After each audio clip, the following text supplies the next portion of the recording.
G'day there, my name's Andrew Mason from the School of Arts and Communication here at the University of Southern Queensland. Thomas Banhazi from the Faculty of Health, Engineering and Science.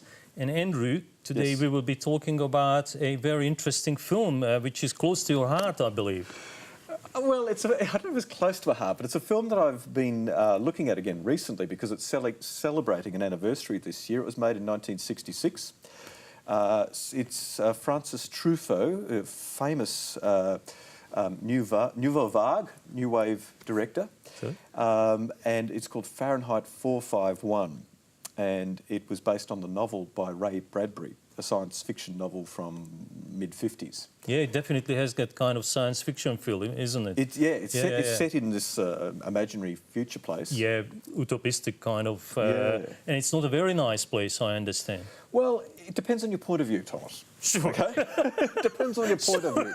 Because, so explain that to us. Well, it's an interesting film to me because it's an imagined future in the time it was made or written. Yeah. And they imagined a future where books were not allowed.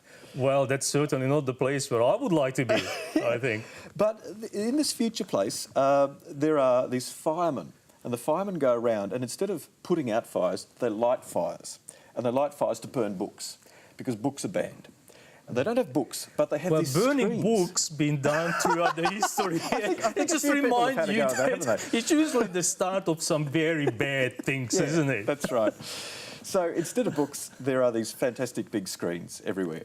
And everyone seems to have this idyllic lifestyle where they're all at home and they're all happy all the time and they're all taking medications to keep themselves happy and they're all pretending that there's nothing wrong in the world. And the reason books are banned is because books can sometimes be challenging. And poetry can sometimes make you feel sad. And you might find out things that upset you and all this. So the whole culture is against having books. One of the firemen, a fellow named... So keeping you ignorant will keep you happy, isn't it? That's the theory, although one really has to question how happy these people are truly, because why do they need to be taking medications to keep themselves happy if they really are truly happy?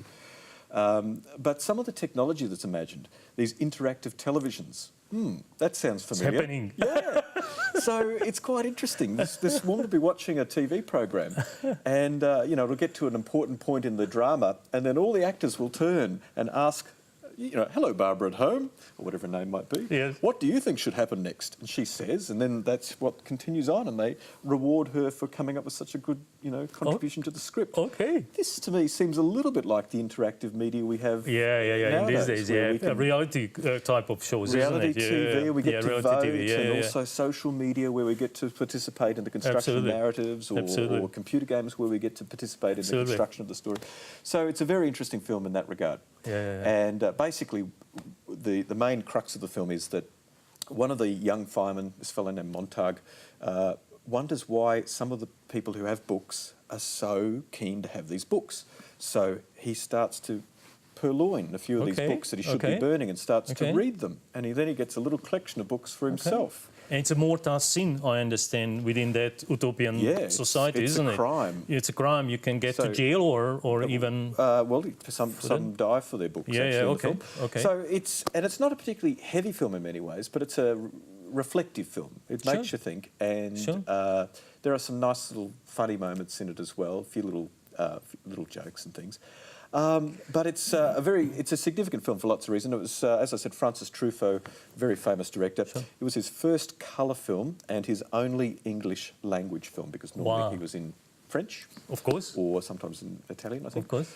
But so it's a wonderful film. Yes. Fahrenheit 451, and the reason it got the title is because at that stage they thought that is the temperature at which paper ignites bursts into flames. I don't know if that's true or not, but that's where they got the title. Yeah, that's the title. 451.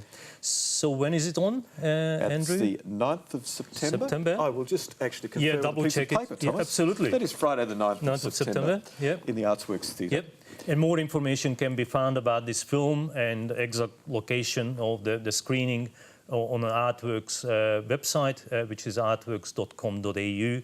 And please come and join us to enjoy that very significant film. And some wine and cheese afterwards. Absolutely.